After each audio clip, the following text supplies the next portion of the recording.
Ito si Ate Bilin. Tuwing umaga 6 na araw sa isang linggo, maririnig mo ang kanyang boses sa kalsada habang hila-hila ang kanyang basurahan sa kaliwang bahagi ng Magsaysay Street, Signal Village, Taguig City.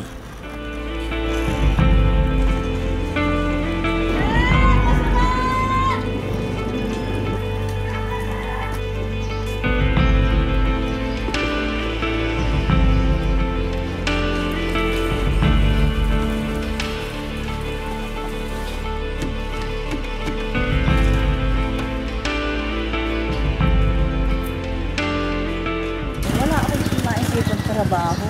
O asawa ko rin wala. Talagang ang pera ko nun 100 na.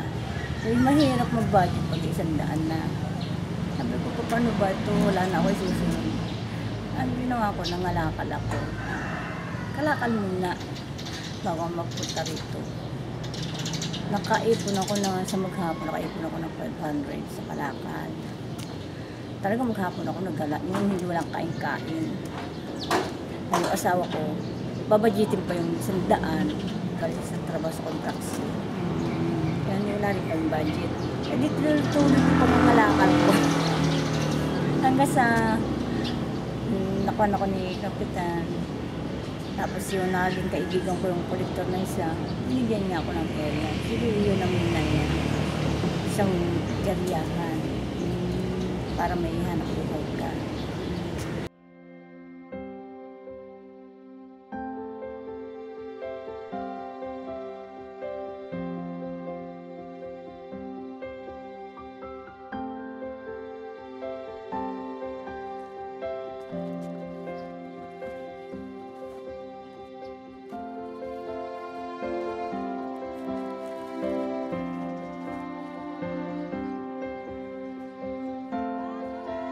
Gaano katagal niyo pa gagawin yung trabaho na ganito? Ayun po, wala ka ng kunin. Basta tuloy-tuloy yan. Hanggang hindi ka tatanggalin ng barangay. Ganun yun. Wala ka ng trabaho. May enjoy niyo naman yung trabaho? Enjoy ko naman yun.